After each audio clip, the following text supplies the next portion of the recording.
You are watching IPT News, a link between media, communicator, and the viewer.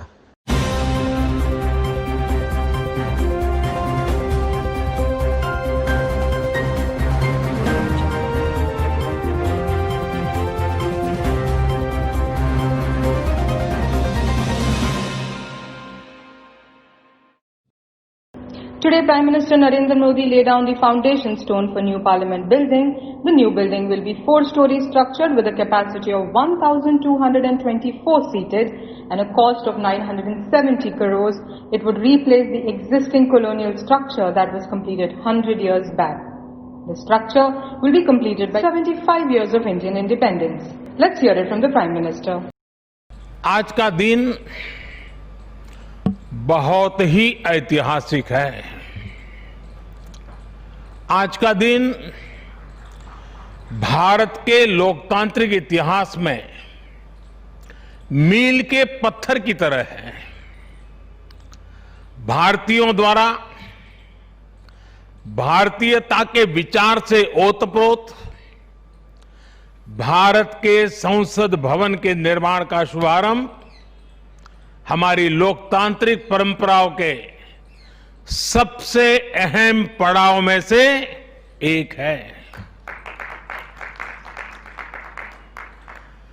हम भारत के लोग मिलकर अपनी संसद के इस नए भवन को बनाएंगे और साथियों, इससे सुंदर क्या होगा, इससे पवित्र क्या होगा जब भारत अपनी आजादी के 75 वर्ष का पर्व मनाए तो उस पर्व की साक्षात प्रेरणा हमारी संसद की नई इमारत बने। आज 130 करोड़ से ज्यादा भारतीयों के लिए बड़े सौभाग्य का दिन है, गर्व का दिन है जब हम इस ऐतिहासिक पल के साक्षी बन रहे हैं। साथियों, नए संसद भवन का निर्माण नूतन और पुरातन के सह अस्तित्व का उदाहरण है। ये समय और जरूरतों के अनुरूप खुद में परिवर्तन लाने का प्रयास है। मैं अपने जीवन में वो क्षण कभी नहीं भूल सकता जब 2014 में पहली बार एक सांसद के तौर पर मुझे संसद भवन में आने का अवसर मिला था।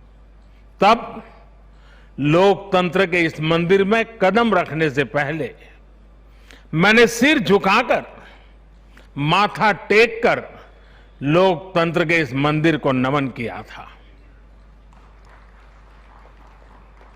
हमारे वर्तमान संसद भवन ने आजादी के आंदोलन और फिर स्वतंत्र भारत को गढ़ने में अपनी अहम भूमिका निभाई है। आजाद भारत की पहली सरकार का गठन भी यही हुआ और पहली संसद भी यहीं बैठी। इसी संसद भवन में हमारे संविधान की रचना हुई, हमारे लोकतंत्र की पुनर्स्थापना हुई।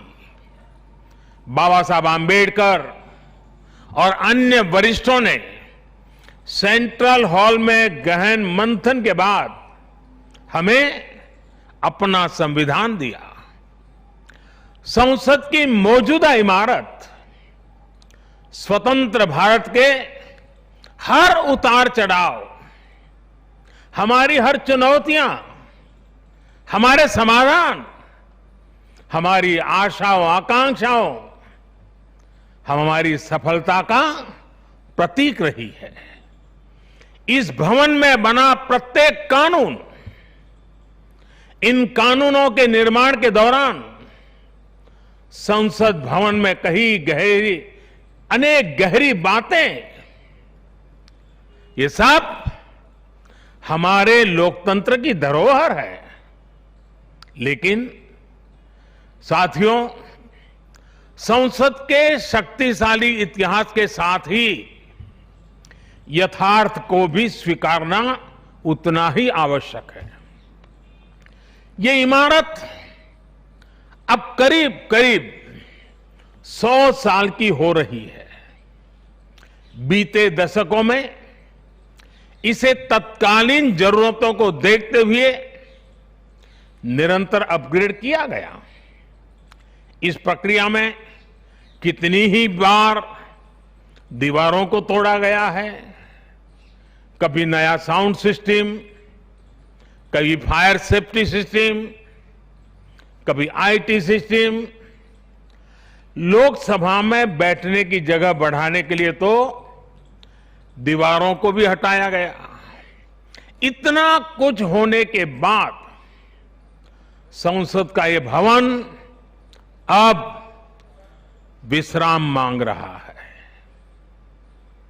अभी लोकसभा अध्यक्ष जी भी बता रहे थे कि किस तरह बरसों से मुश्किलों भरी स्थिति रही है।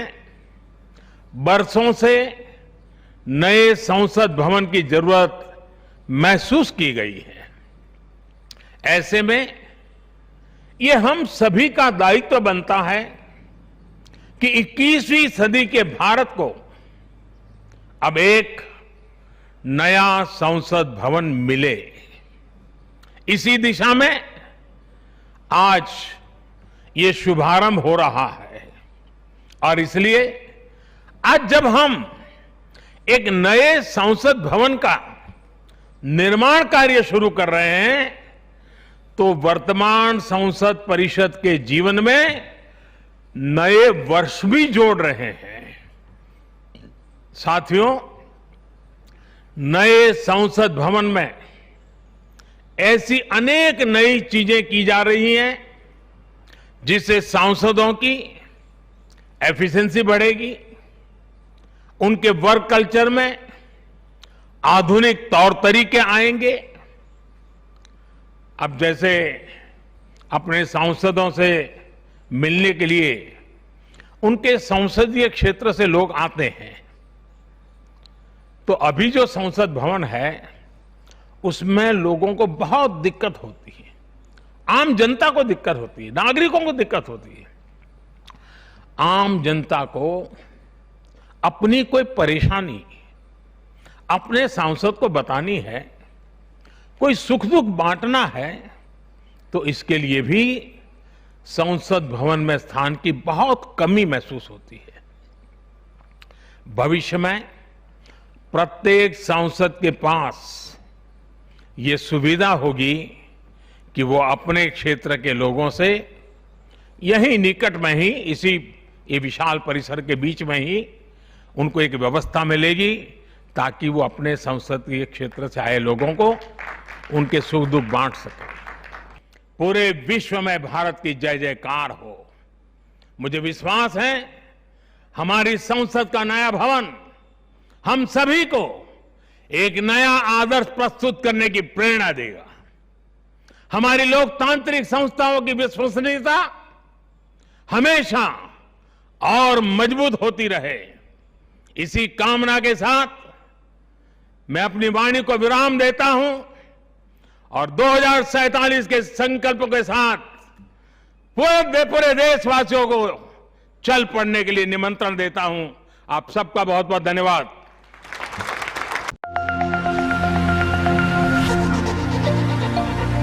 Thank you for watching IPT News.